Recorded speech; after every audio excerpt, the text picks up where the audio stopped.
అదే RTV app వార్తల్ని క్షణాల్లో చదివే అవకాశం ఉంటుంది. ఒక న్యూస్ పేపర్, ఒక టెలివిజన్ ఛానల్ మీ చేతుల్లో ఎప్పుడు ఉంటాయి. వర్షంతో దెబ్బతిన్న ఆ రైతులని పరామర్శించేందుకు కూడా, అక్కడ నష్టాన్ని చూసేందుకు కూడా ఖమ్మం జిల్లా వెళ్తూ కూడా సూర్యాపేట జిల్లా మోతే మండలంలో కూడా సీఎం రేవంత్ రెడ్డి అక్కడ జరిగింది. ఇక్కడ అధికారులతో కలిసి, ఎమ్మెల్యేలతో కలిసి కూడా ఎంపీ రివ్యూ కూడా చేయడం జరిగింది. అన్ని విధాలు ఆదుకుంటాం, కానీ మొత్తం కూడా దీనిపై వరదలు వచ్చినా కానీ దీన్ని రాజకీయం చేయడం, బురద రాజకీయం అనేది మానుకోవాలని చెప్పడం జరిగింది. అదేవిధంగా నష్టపోయిన రైతుకి ప్రతి ఎకరానికి 10,000 రూపాయలు అందిస్తాం, అదేవిధంగా దెబ్బతిన్న ఇంట్లో కూడా అన్ని చేస్తాం, అన్ని విధాలా ఆదుకుంటామని కూడా చెప్పడం జరిగింది. మనతో మాట్లాడడానికి ఎంపీ రఘువీర్ రెడ్డి ఉన్నారు. చెప్పండి, వాళ్ళ ఖమ్మం జిల్లా వెళ్తూ కూడా ఇక్కడ కోదాడ హుజూర్నగర్ నియోజకవర్గంలో ఎక్కువగా డ్యామేజ్ అయినటువంటి పరిస్థితిని కూడా అధికారులతో మీతో కలిసి కూడా సమీక్షా సమావేశం నిర్వహించడం జరిగిందిగా, ఏమంటారు? అవునండి, ఈరోజు ఖమ్మం వెళ్తూ ముఖ్యమంత్రి గారు ఇక్కడ సమీక్షా సమావేశం నిర్వహించి వరద వల్ల జరిగిన నష్టాన్ని కూడా పరిశీలించారు. కాబట్టి వరద వల్ల నష్టపోయిన ప్రతి ఎకరానికి కూడా నష్టపరిహారం 10,000 రూపాయలు ఇవ్వడం జరుగుతుంది. చనిపోయిన జీవాలకు 5,000 రూపాయలు, అలాగే ఇండ్లు కోల్పోయిన వాళ్ళకు కూడా 50,000 ఆర్థిక సాయం, అలాగే ఇండ్లకు కూడా ఇంద్రమ్మ ఇండ్లు వాళ్ళకి శాంక్షన్ చేయడం జరుగుతుందని ముఖ్యమంత్రి గారు ప్రకటించారు. అలాగే వరద వల్ల జరిగిన నష్టాన్ని కూడా పూర్తి స్థాయిలో అంచనా వేసి ప్రజలకు కానీ, ఎటువంటి రైతులకు కానీ ఎటువంటి ఇబ్బందులు జరగకుండా చూసుకుంటామని ప్రభుత్వం తరఫున హామీ ఇవ్వడం జరిగింది. మరొక కామెంట్ కూడా చేంజ్ అయింది. ప్రతిపక్షాలు ప్రతిదీ రాజకీయంగా చూడవలసిన అవసరం లేదు, బురద రాజకీయాలు చేయడం మానుకోవాలి. మొన్న బెయిల్ వస్తే 20 మంది ఎమ్మెల్యేలు ఢిల్లీ వెళ్తారు, కానీ ఈ విధంగా వరదలు వచ్చినప్పుడు కూడా వారు అందరినీ కూడా ఆదుకునే బాధ్యత ప్రతిపక్షానికి కూడా ఉందని కూడా మాట్లాడుతున్నారు. అంతే కదండి, ఇలాంటి వరద సమయాల్లో కనీసం వచ్చి ప్రజల్ని ఆదుకోకుండా ట్విట్టర్లలో కూర్చొని, ఇంట్లలో కూర్చొని, ఫామ్ హౌస్లలో కూర్చొని ప్రభుత్వం మీద బురద జల్లే బదులు కనీసం ప్రభుత్వానికి నిర్ణయాత్మకమైన ఇలాంటి సూచనలైనా ఇస్తే ఇలాంటి పరిస్థితుల్లో ప్రజలు కూడా హర్షిస్తారు. కానీ ఇంట్లలో కూర్చొని విమర్శలు చేస్తే ఈ సమయంలో మంచి పద్ధతి కాదు. అదే విషయాన్ని అక్కడ ముఖ్యమంత్రి గారు కూడా ప్రస్తావించడం జరిగింది. అదేవిధంగా స్థానిక ఎమ్మెల్యే పద్మావతి గారు ఉన్నారు. కోదాడ నియోజకవర్గంలో జరిగినటువంటి పంట నష్టం కానీ, అదేవిధంగా ఇల్లు దెబ్బతిన్నాయి, రోడ్లు దెబ్బతిన్నాయి, చాలా వరకు మా నియోజకవర్గ ప్రజల్ని ఆదుకోవాలి, అదేవిధంగా మున్సిపాలిటీకి ప్రత్యేకంగా నిధులు ఇవ్వాలని కూడా సీఎంని కోరడం జరిగింది. చెప్పండి మేడం, ఏమన్నారు? సీఎం గారు ఇప్పుడే పోయేటప్పుడు కూడా హామీ ఇచ్చారు, తప్పకుండా మొత్తం అసెస్మెంట్ వచ్చాక ఒకటేసారి వారు డిసైడ్ చేసి అన్నిటికీ కూడా వారు అండగా ఉండి మనకి మద్దతు పలుకుతానని కూడా మరీ చెప్పిపోయినారు. సో తప్పకుండా ఈ ప్రభుత్వం అనేది ఎవరికైతే నష్టం జరిగిందో, ఇప్పుడే ఎంపీ గారు చెప్పినట్టు ఎలాంటి నష్టమైనా దాన్ని పూర్తి చేయడానికి ప్రభుత్వం సిద్ధంగా ఉందని మళ్ళీ సీఎం గారు చెప్పడం జరిగింది. మా కోదాడ నియోజక ప్రజల తరఫున వారికి ప్రత్యేక ధన్యవాదాలు.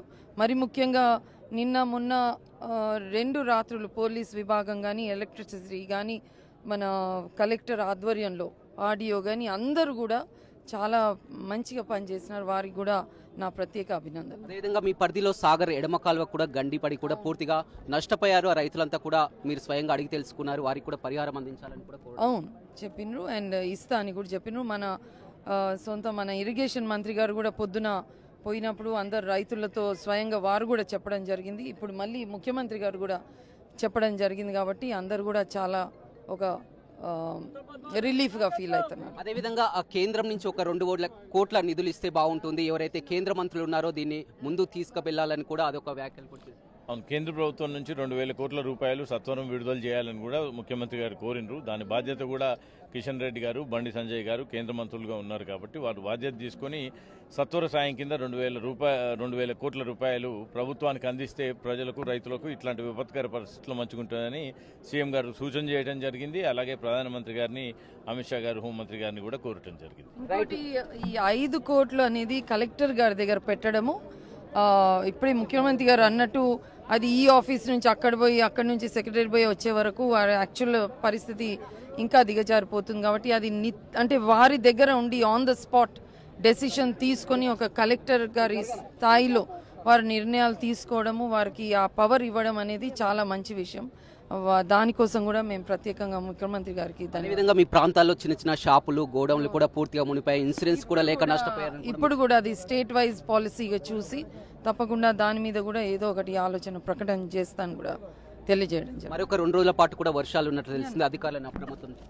నిన్నటి నుంచి చేస్తున్నారు. వారు చాలా వారికి ఉన్న ఇష్యూస్తో వారు చాలా బాగా చేస్తున్నారు కాబట్టి దాంట్లో మాత్రం ఎవరు కూడా భయపడే అక్కర్లేదని కూడా నేను తెలియజేస్తాను. ఇలా చూడొచ్చు ఎడమ కాలువ గండి విషయం కూడా పాలేరు నుంచి బ్యాక్ వాటర్ రావడంతో కూడా ప్రెషర్కి లోనై కూడా ఈ విధంగా జరిగింది. అవునండి, ఇలాంటి అనుకోని పరిస్థితుల్లో వాతావరణ మార్పుల వల్ల వచ్చిన ఇలాంటి దాంట్లో ఇవన్నీ జరగటం సహజం. కానీ అధికారులు కానీ అందరూ కూడా సత్వరం మంచిగా స్పందించి ప్రభుత్వం కూడా అధికారులు అదేవిధంగా మంత్రి ఉత్తమ్ కుమార్ రెడ్డి కూడా వారం రోజుల్లో దాన్ని పూర్తి చేయాలి, మరమ్మతులు చేయాలని కూడా అవునండి తప్పకుండా వారు ఆదేశించారు. అండ్ తప్పకుండా దాన్ని పూర్తి చేస్తాం. మళ్ళీ రైతులకు కూడా తర్వాత ఇలాంటి నష్టం జరగకుండా, తర్వాత మళ్ళీ పంటలున్న రైతులకు కూడా నష్టం జరగకుండా కాలువ పనులు కూడా త్వరగా పూర్తి చేయడం జరుగుతుంది. దానివల్ల నష్టపోయిన రైతులకు కూడా ప్రభుత్వం ద్వారా అన్ని విధాలా సహాయపడతామని తెలియజేస్తాం. చాలా వరకు రైతులకు కానీ భరోసా ఇచ్చిన అనుకోవచ్చు.